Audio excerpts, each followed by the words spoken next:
Hi there. My name is Meredith White, and I teach Spanish 1 and 2 just outside of Atlanta, Georgia.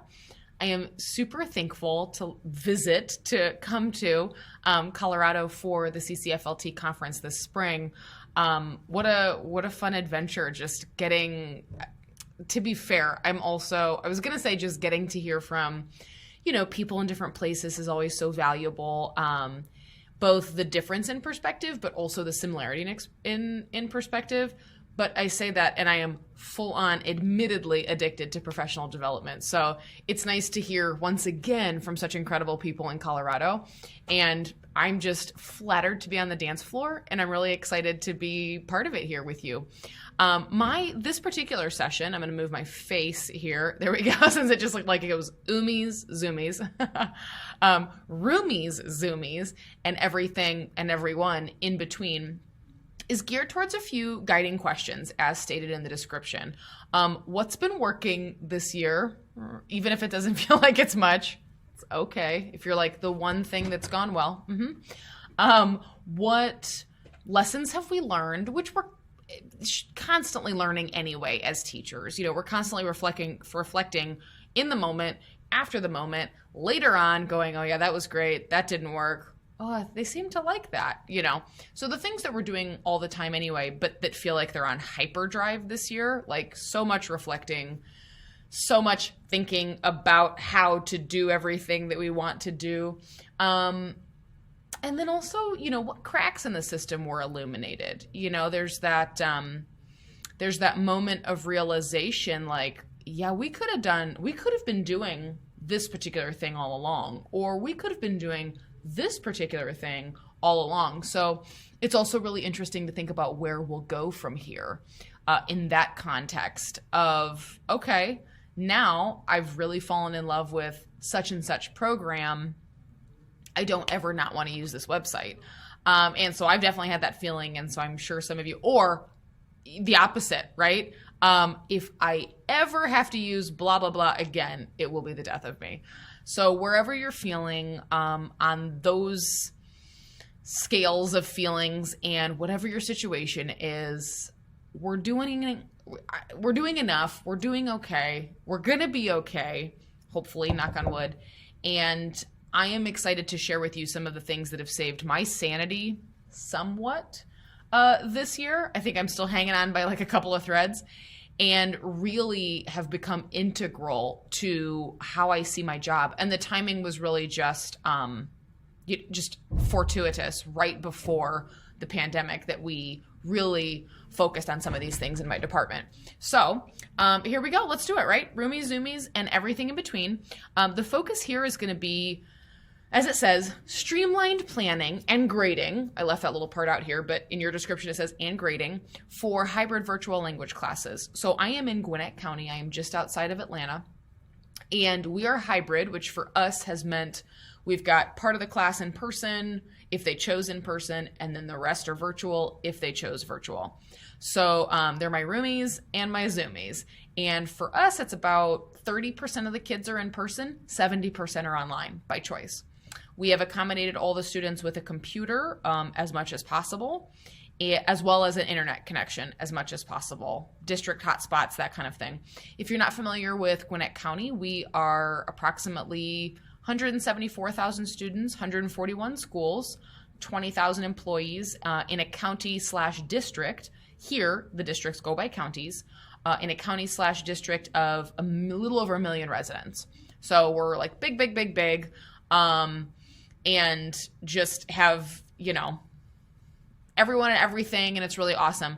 But it makes it hard for, like, on big scale things like a pandemic, obviously it makes it hard to come to a consensus, to have similar expectations school to school. I have friends at other schools who have to generate a Zoom report every day and show like which students were in person after every single class.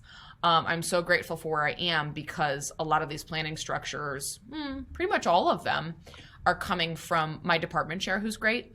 And I am able to like breathe a sigh of relief in terms of the structural things that are in place. And I have the freedom to plan and teach and really dig into my work with students without the decision fatigue of What am I going to grade? What's it going to be worth? How am I being held accountable? Like with micromanaging stuff, I'm really, really lucky that we don't have any of that in play. So let's do it.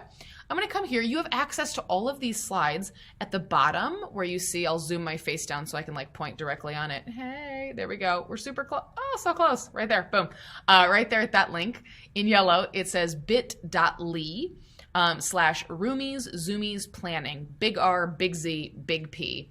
You have all of these slides and links to everything else at that link. So please take whatever you need and take whatever you want, edit it for your own use, etc. Make a copy, whatever you want to do. So I'm going to move my face back up here and let's go.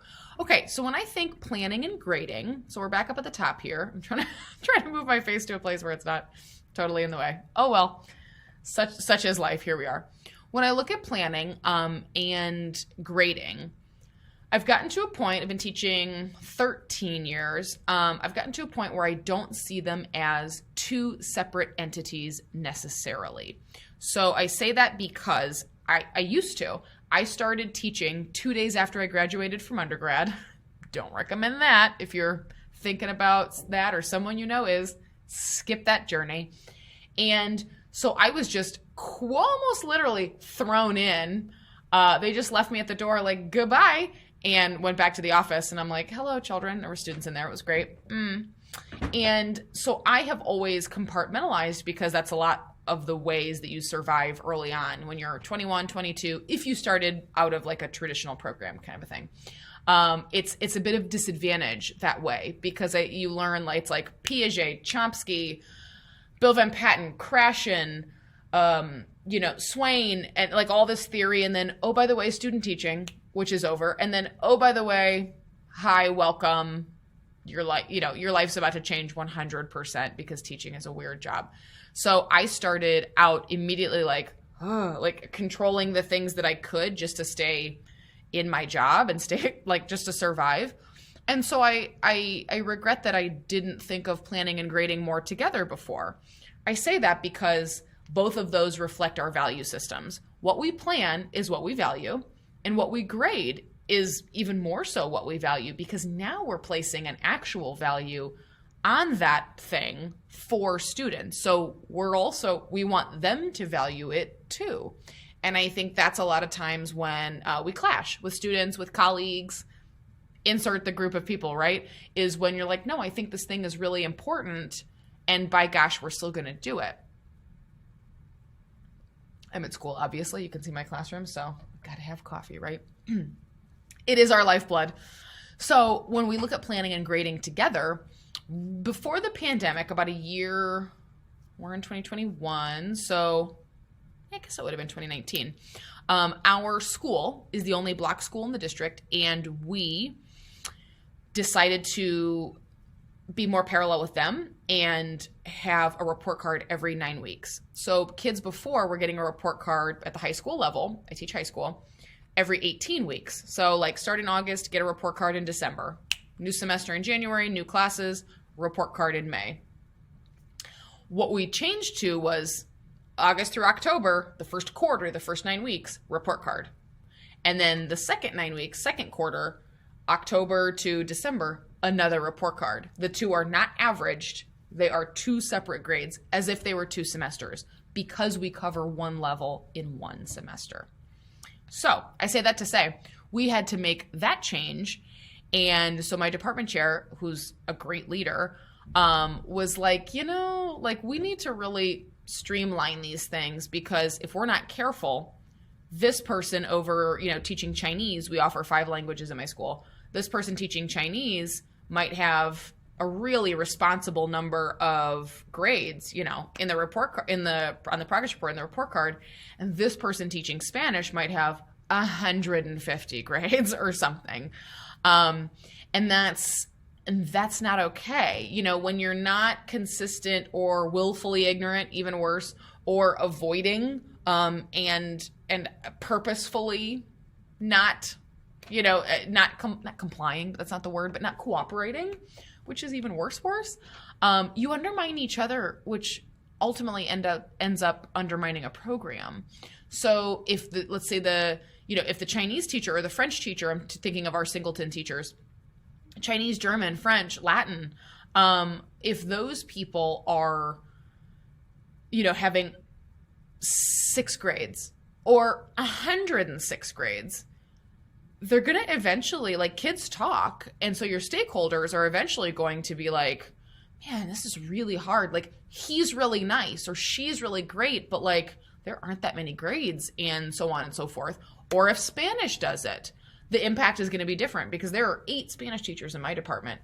So if I have 100 grades and someone else has, 15 grades, totally respectable amount, I'm out of control, then it's going to become like, oh, don't get Miss White. It's so much work, and so on and so forth. So we got to think about those things because we're language teachers and we are the face of our program. If the work isn't accessible and if we aren't cooperative, we're going to eventually kill our program or undermine our colleagues or be miserable or all of the above.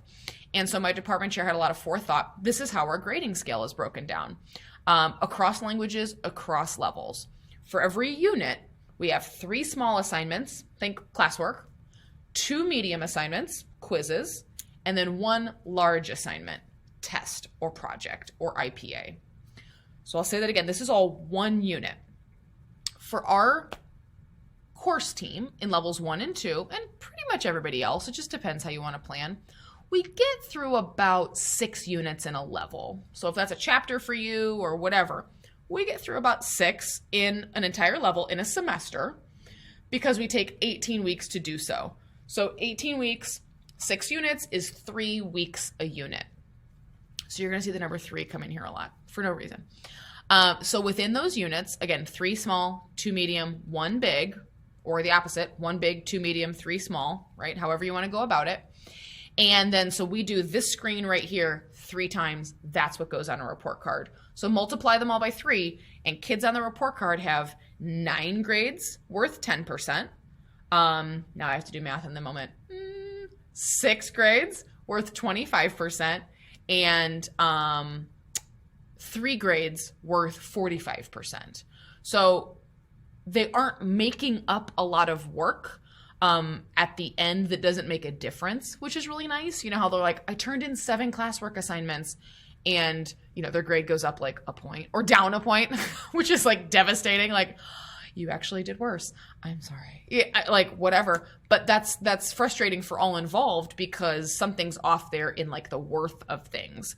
These numbers end up having things way about what they should if we've done our job and made them appropriate and accessible. If that test is like a monster, like completely gargantuan, then maybe that 45% is like a little bit unfair because the test is so hard. So also taking a look at like how difficult are we making things, especially in a pandemic. Ooh, okay. Just throwing that out there. So I say that to say, this is 1 unit's worth of work. So if we take 3 weeks for each of these units, so weeks 1 through 3, how I operate is, this is my own planning structure. Let's say this is Monday, Tuesday. I hope this isn't mirrored for you. 1, 2, maybe I do like this because it seems to be reversed. Okay, I hope this works. But you get what I'm saying. So if we do like Monday, Tuesday, Wednesday, Thursday. So this is Monday, Tuesday, Wednesday, Thursday, Friday. I know that I'm going to take about 3 weeks a unit. So we do a classwork assignment, a classwork assignment, a classwork assignment, a classwork assignment, and then a quiz. So there's 4 small, 1 medium, but I'm not going to take all 4 of those small for a grade. I'm going to give feedback each day. I use Go Formative. I'm going to give feedback each day, and they're going to get like a score of some kind each day. So some verbal feedback like typed or recorded from me and a score. And so from those 4, knowing I need 3 from the unit and I have 3 weeks, I'm going to take their highest from those 4. Then I'm going to come in week 2, do the same thing, and here's quiz 2. Then week 3, I'm going to do the same thing, and here's the test. So if you've got 3 weeks, it's like work for 4 days, assessment, work for 4 days, assessment, work for 4 days, assessment, like a football schedule, truly. It's like go to practice, go to practice, go to practice, go to practice, and then game. Taking their highest score is kind of like choosing your starting lineup. It's like Thursday's practice is really going to count because that's when we're doing, so they work, and then would take their best performance.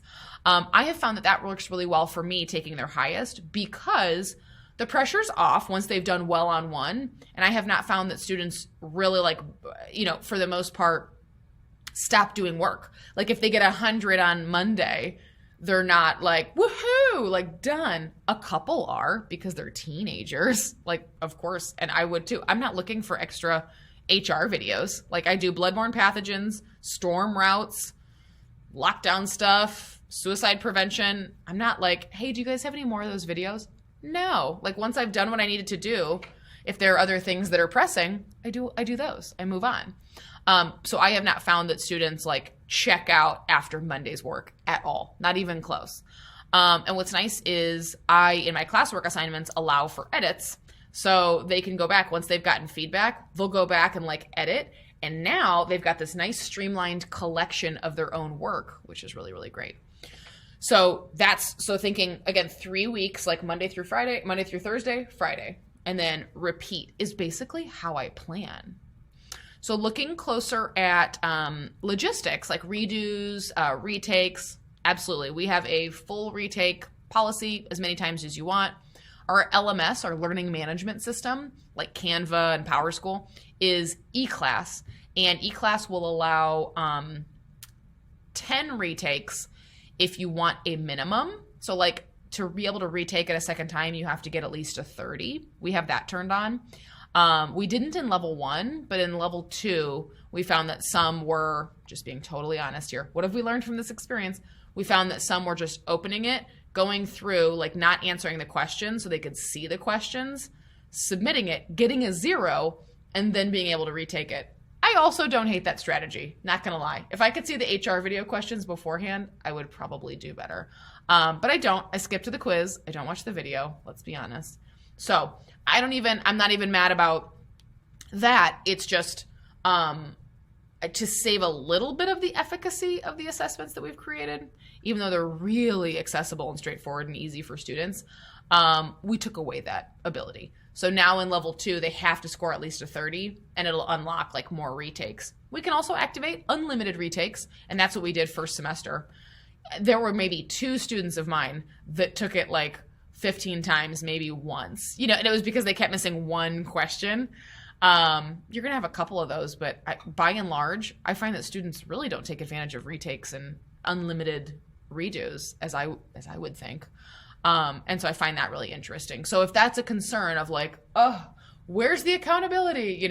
I totally hear that, but it really for me, it has not been that serious. At all. And also, again, I take the HR videos like at least 4 times because I 100% fail it the first time. We only have to get an 80 and I get like a 40 because I don't watch the video, like I said. So just totally outing myself there on that. You can see also in the corner what the rest of our percentages are. So that like 10, 25, and 45 do not 100% make. They equal 80%. And then we have like performance, like final exams that are that other 20%. So this is the full breakdown. As we move on here, I've given you some more details. Again, that Monday, Tuesday, Wednesday, Thursday. And these are just like some sample ways that we've planned. So like if we're looking at that classwork, like, yeah, but what do they do? We have all these tools at our disposal, right? It's like Edpuzzle, Flipgrid, Quizlet, Gimkit, like all these different technology pieces for different functions. And so I want to use all the things because I'm selfish and my Enneagram type is a 3. I am a type 3 Enneagram. If you've never taken that, find your type. And so Enneagram 3s are like, we're doing all the things. We're in it to win it. And so I don't want to not use any of those subscriptions, that I pay for, or, that I was trying to move that timer that is blocking the M on Monday, but that says Monday. I want to use all those subscriptions that I pay for and that I'm interested in and that I've seen other people present about. Like I want to use everything, but we can't use everything at the same time. So I just spread out kind of like how I do that. Mondays might be like some vocabulary and context, like in an Edpuzzle video, and then maybe like a little infographic and they respond, oh, me gusta, I like blah, blah, blah because blah, blah, blah. I teach lower levels. Very simple. Tuesday might be then some grammar and context where I'm like, hey, did you notice that pronoun thing at the beginning? And then same type of thing. Wednesday, so that I can catch up on giving all that feedback from Monday and Tuesday, might be just like self-graded in context, and self-graded meaning like with choices that, go formative, it self-grades. And then Thursday, maybe self-graded with mechanics kind of being the focus. So pulling out some of those grammar points. Grammar is not a 4-letter word. It's okay. And you can still be virtual. You can still make lots of comprehensible input and lots of good meaning and fun content for kids without, it's going to look a little different than it used to, but it can still happen. And I will say I've used more authentic resources this year. And I thought I was using a lot before, but like I've used even more this year because now it's like click, paste. And even in February and the before times, it like you're thinking, okay, I have to copy that infographic. Oh, it's so pretty in color though. It's going to be black and white and like all grainy and blurry. Oh, then should I make a class set? I should probably laminate them, right? It's like all these questions come up. Now it's like paste, take a look here, click here, go on this. And because they're all accessing the internet, I find that that's been easier than ever. I won't probably ever not do that now. Embed a lot of authentic resources into what we're already doing and keep some of those streamlined assignments online. But the lessons we learned. And then the types of feedback I'm giving is like typed comments. I can send little like Bitmoji pictures that are like, great work. GIF stickers, nice job, already made or that I've made. Sticking in level up additions. Great job, Sydney. You're really like, you're so clear here. And I know exactly what you're saying. I wonder if next time you could add, you could make a compound sentence and maybe combine them with but or also, like a level 1 kind of level up. I wonder if you could talk about somebody else here in the third person, expand on your thoughts. So giving kids those like customized feedback that we now have more access to do. Before it was like you were sprinting around a room of 36, and now I'm just like typing like just create like that Jim Carrey gif or that Kermit gif where they're typing so fast. That's what I feel like. It's like, whatever. But I'm finding I'm giving more feedback than I ever have. So because I'm not in a classroom of 36 and I'm able to access each student's work and say personalized things in a quicker, more convenient way. And lastly, we've also set some boundaries for ourselves in terms of like the number of questions. So that has helped immensely. Like, let's say classwork assignments are going to have about 20 questions. Quizzes, 10 questions. Tests, 1 task. Those kind of structures really, like, kids breathe a sigh of relief. You as a person, as an adult, as a teacher, breathe a sigh of relief.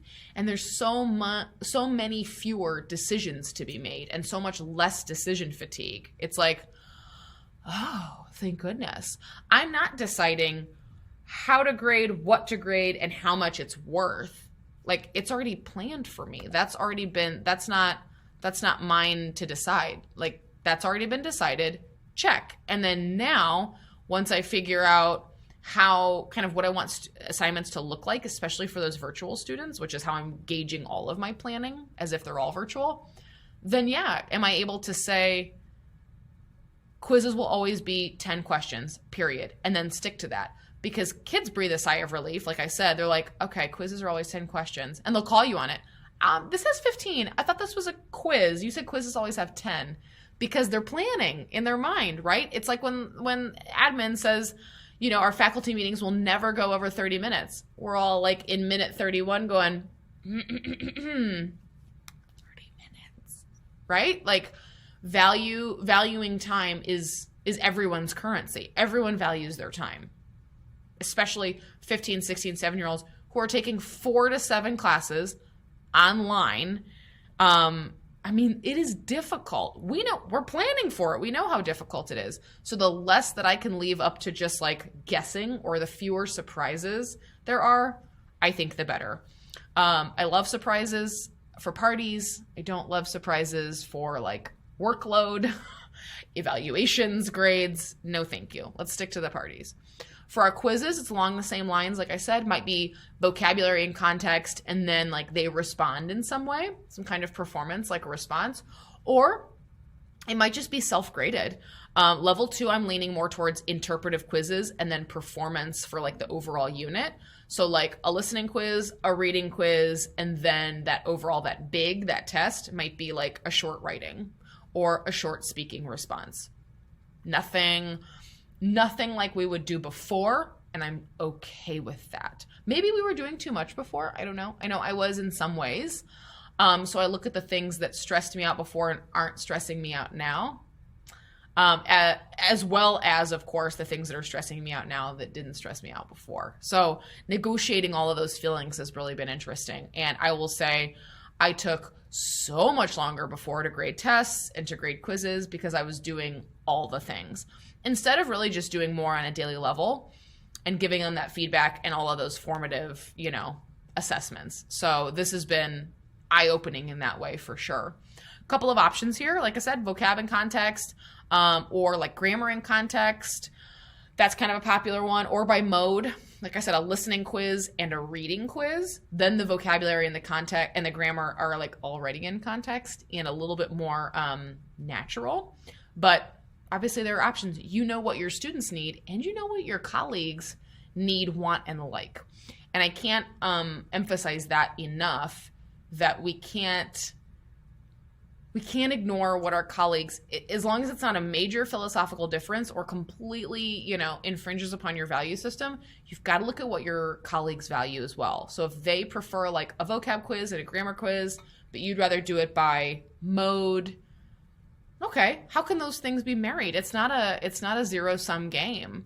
How can we look and, kind of negotiate in there so that students are still having similar tasks, similar workloads, all of the above, right?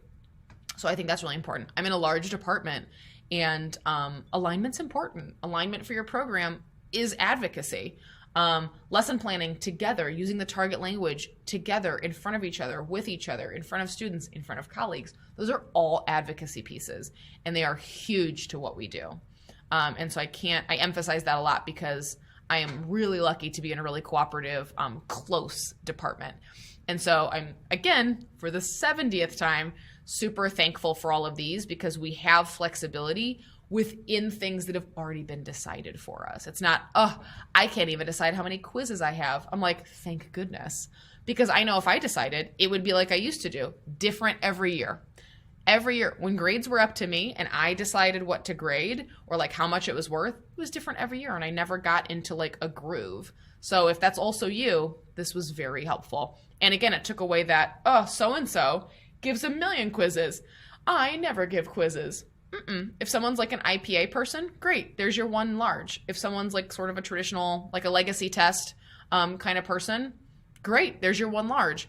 More project, great, there's your one large. And as long as they have similar expectations and similar evidence of student growth and student learning, well, there we go, right? What's the problem? As long as we all get to Pittsburgh, it doesn't matter that I drove, you flew, she took the train, right? It's the same destination more or less. And a lot of those open conversations help with that planning. That large test, like I said, can be IPA, project, whatever your big thing is. And honestly, what saved us last semester was, as we made, this is like, again, confession. I'm going to come back to that. What we did was we took our quizzes, and if anybody used different quiz questions, we put them all in our learning management system in a quiz pool. And so the test then, if we had like an interpretive, like our final, we have to have an interpretive final. It was then all of those quiz questions. So kids were like, hey, like I know the answers to these. I know this because they've seen them.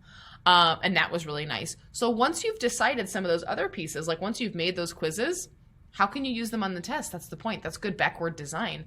If the task is still viable, if it was worth doing once, do it again. Coaches aren't running new plays. Athletes, track athletes, runners aren't getting like a new event the day of the track meet. Hey, I know you've never sprinted, but we're going to put you in the 100-meter dash today, even though you normally do the 4-mile. And that's what you've been running. No, it's the same thing. So why not carry that through? then you can really see some progress. There was something I was going to say about something, and it escaped me. I was going to come back to it. Oh well, it'll come back. No biggie. So these are kind of just some options here. Like if we're going to use an authentic resource, it's one they've already seen. Performance is optional based on workload. If you're like, I have 4 preps and they can't all do a speaking test. Awesome. Sounds like a couple of them are doing an interpretive. You can still make some, multiple choice questions with efficacy. And again, I know what I was going to say. And again, like students being able to predict and students recognizing stuff is really, really rewarding and another sigh of relief for them. What I was going to say before was we also have to be really careful that we don't do in our heads what I think we just do naturally as teachers, which is we automatically perceive easier as lazier. Easy is not lazy necessarily, right? You don't feel lazy about not hand washing the dishes just because you bought a dishwasher. Or like, I really should be out scrubbing this laundry on a rock in the yard, but we bought a washing machine. No, like it's okay if things are a little bit easier or more convenient or just appropriate in context. Adrienne Riley spoke on our Georgia Flag series in January, so just recently, about, her 4-year-old and her 9-month-old and this experience being like, like one's crying, one's talking my ear off, and I'm planning for 3 different preps, so we're going to use some of the same resources and just change what they do with it. Goodbye, done.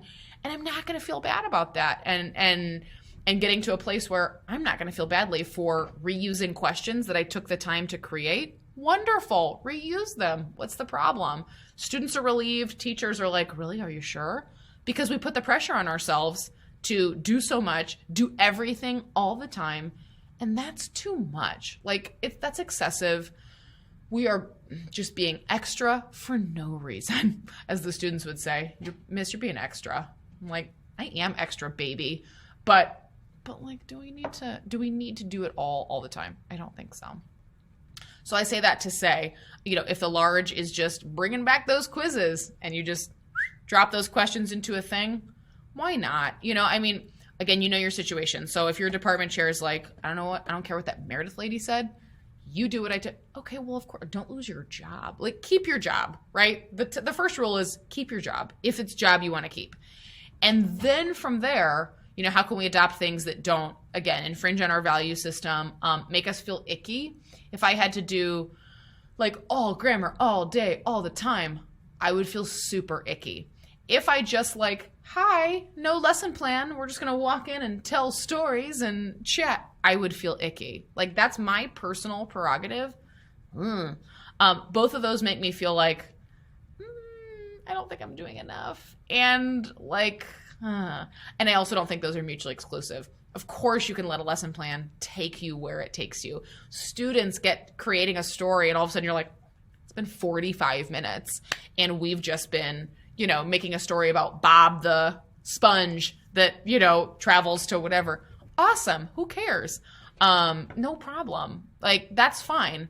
I can't do that every day. And I also can't every day be the teacher in Ferris Bueller's Day Off, and the plus quam oh my God. I can't do it. I've been that person. I can't do it anymore. Or page by page in the book. But if that's what's helping you survive, go page by page in the book. That's incorporate what you can when you can, and then use what you already have, right? Don't let anything, if it's the prospect of being a little bit easier or something that's already created that you can tweak and make to where you don't feel icky about it, but I need this thing. And once I get some experience under my belt, I can change whatever. Well, of course, do that, right? No, again, I'm not washing my laundry in the yard out of principle. I'm using the washer and the dryer, right? So all of those kind of things. And I put again here 20 questions if it's interpretive. We try not to make our quizzes and tests go crazy because our final is only 30. So in the pandemic now. This is just kind of what I was saying before. This is a screenshot of my gradebook as well as but will they stop working? And it's yeah, maybe. A couple will, but by and large, no. they have an assignment today. So that to me is a separate conversation. It's not like, and you're not doing your work and I'm really disappointed. It's not about my emotions. You're just not going to be prepared for the quiz and the test if you only did Monday's assignment and stopped because you liked your grade. So at the beginning of a unit, I go ahead and plug in all of my grade book, like for that unit. So they can tell these deadlines, like these are, hey, look, it's today. These deadlines are all like 14th, 15th, 21st, 22nd, 28th, 29th. Those are when those things are due. And students can see that. So this date matches up with the date like in our class calendar and in my lesson plans. So that takes a little wrangling, but once I've decided on a date, I've just, you gotta commit. It's like, we're doing this today. And if there's something they don't know that I thought we would get to, I just delete those questions and I'm not going to feel bad about it. Catch them on the next quiz.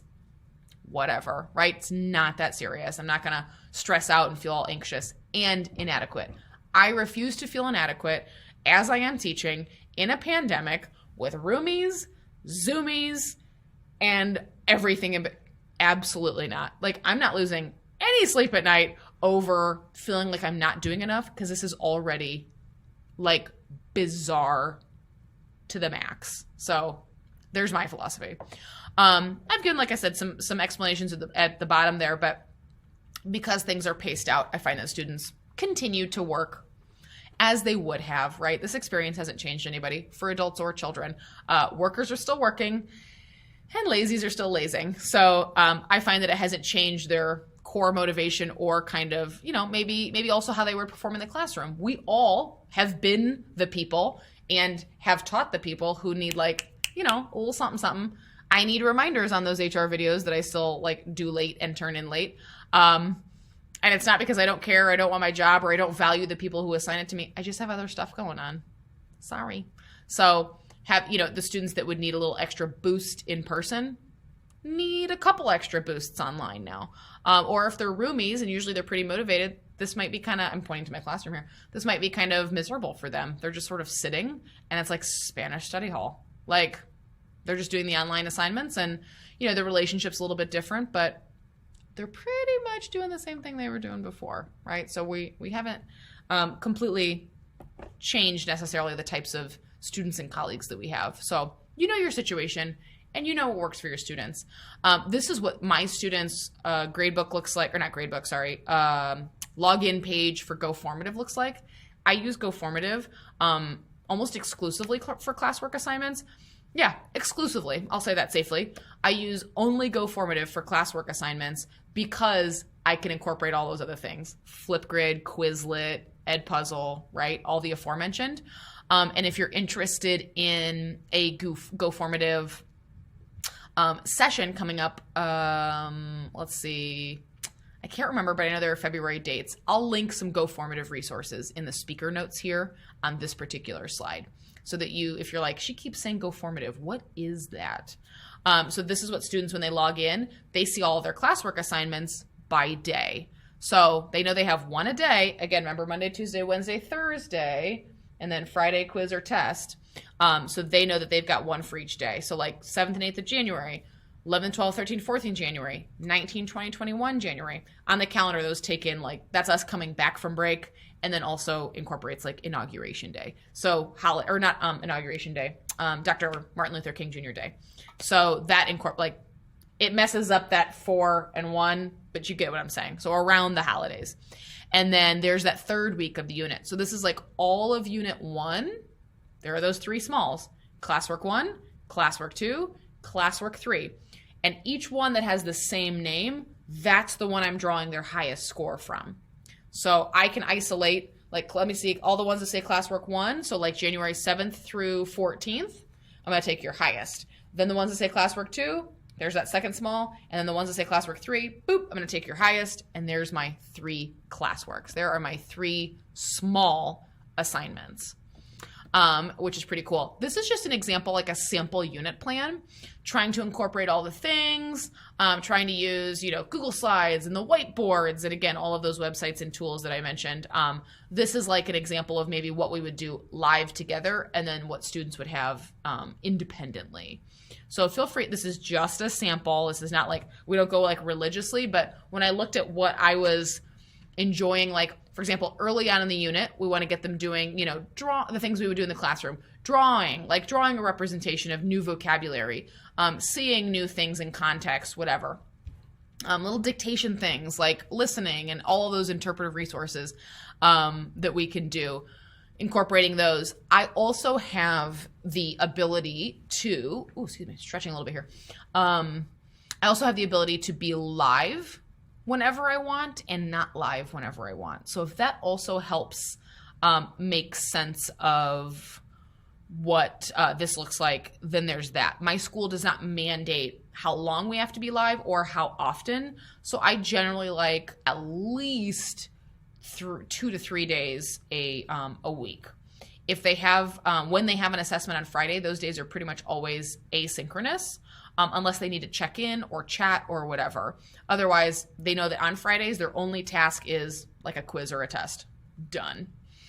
And then the other days are just kind of based on what they may need. But we don't have any kind of, like school-wide, like Wednesdays are, digital days or whatever. I wouldn't mind it. It's been nice being able to decide it on my own. The only tricky thing is then kids have to keep up with what like all their teachers are doing, but we're also blocked and they only have 4 classes. So I suppose when doing that 4 is better than 7.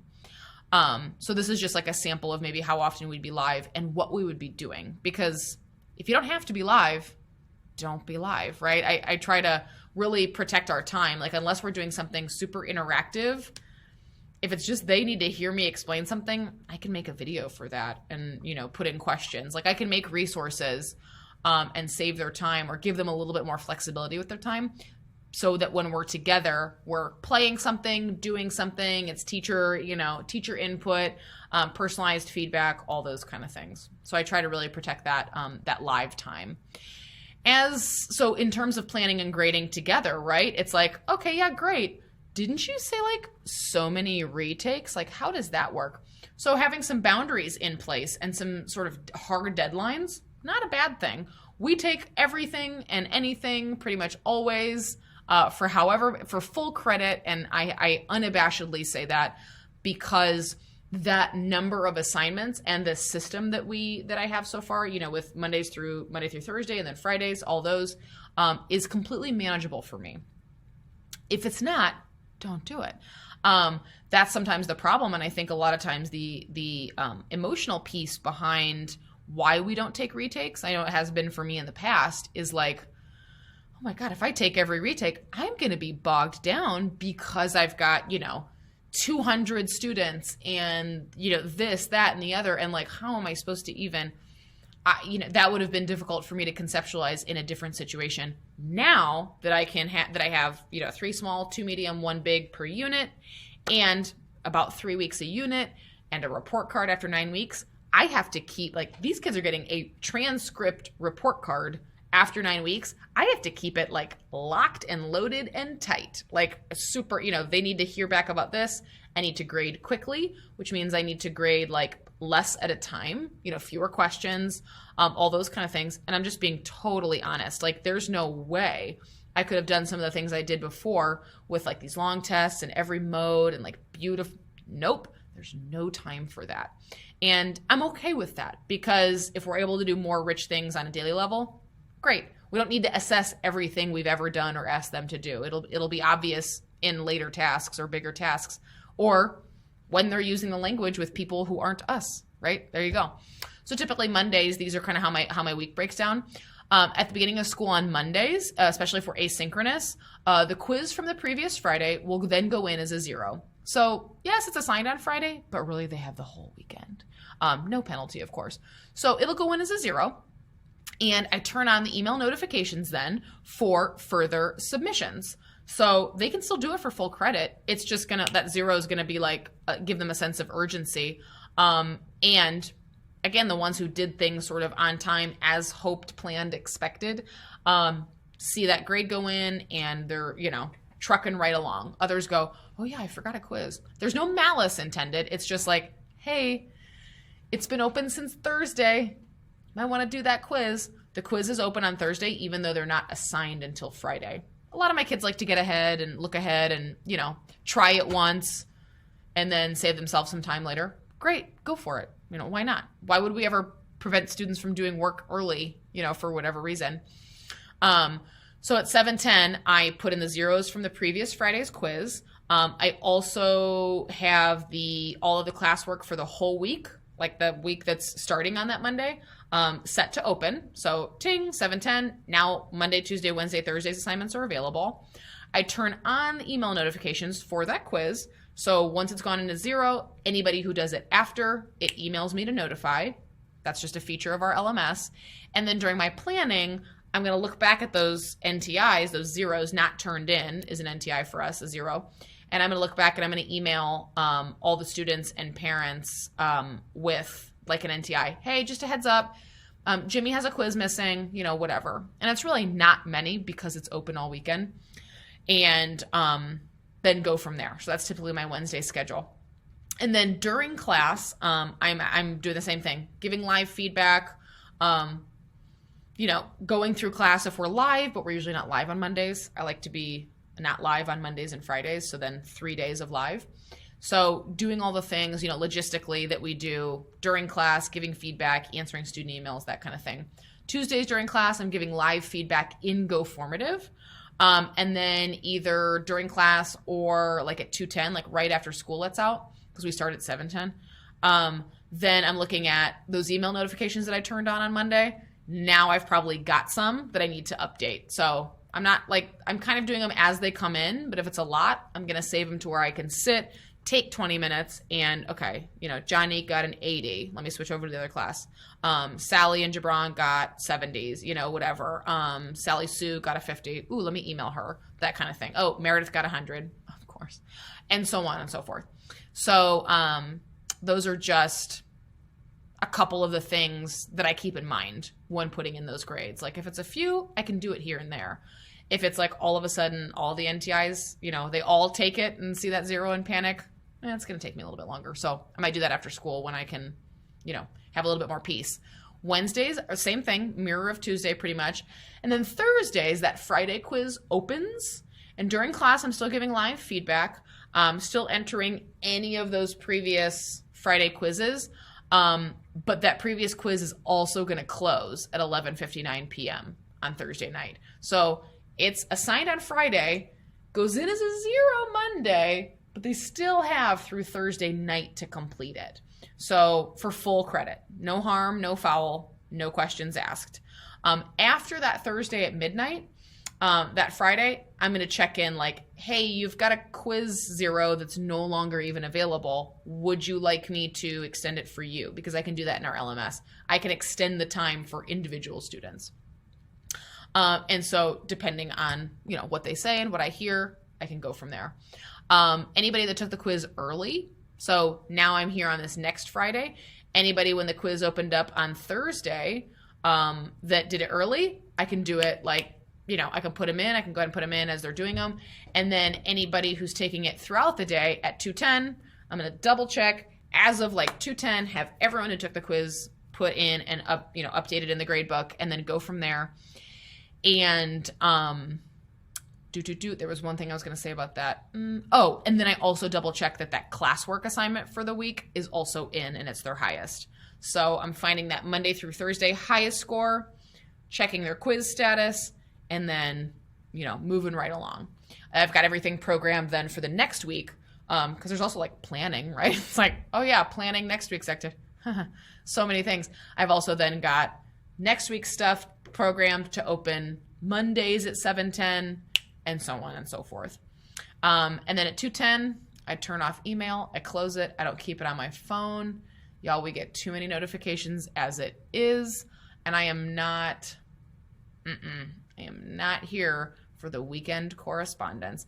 I'm barely here for the like after 2:10 correspondence. I have department members that I can text, call at a moment's notice. We've got a department like group text, which is hilarious. And so if someone needs me, they're going to find me, right? It's like emergency contacts. It's like when you're out and about or you left your phone somewhere, you're like, well, I'll be with these people. And, if I'm with my husband, anybody who knows, like anybody who's important to us, friends, family, right? Like friends and family who are in our lives know that if they can't get a hold of me for an emergency, I'm probably with him and they would have his number. So it's kind of that same thing too. Internet in a lot of ways, like social media, is kind of a created reality. And when we go there, we find exactly what we knew we'd find, right? You're going to go to that like really extreme family member's Facebook page and then like, and then I'm outraged that I found extreme beliefs and mindsets and theories about things. I'm like, oh wait, I knew that though. I knew this about that person. So we know that when we go to email, we're going to find things. It's going to be there. So my philosophy is, okay, well, it can wait there. There's nothing so pressing from a student, but like a child who is not my own child, or a parent or an administrator that needs to be attended to on my break, especially during a pandemic. Absolutely not. Without clear boundaries and clear like schedules like this for me to do things and for students to be able to expect things, my head will just spin off out of frenzy. And we can't do that. They need us to be a steady presence. They need us to not be harboring resentment, because I also start resenting them when I find myself answering emails on the weekend, which I went to. Like I opened my inbox and then I'm annoyed that they're there. And then I'm like, these students just think I'm completely ascribing intent on like 15-year-olds who did the right thing and reached out to their teacher to communicate a concern or ask a question. If you're like me, we do a lot of that. If you're not, good for you. You're in a better place. But that's, I think, again, that culture of we have to do all the things all the time, be accountable to everybody, don't screw up, be the best. And then you read the parent comments like on Facebook and the parent forums about like right now school's opening and you're like, why do I read these? So don't ever read the comments. Don't ever check it's off my phone. It is like it doesn't exist. See ya Monday at 7:10. Then I'm available. And I think that's fair. And I think I have to be secure, and I am secure in that I'm already doing enough work and I am enough to the people that matter. And if I weren't, they'd tell me. And it's just what they're going to get, right?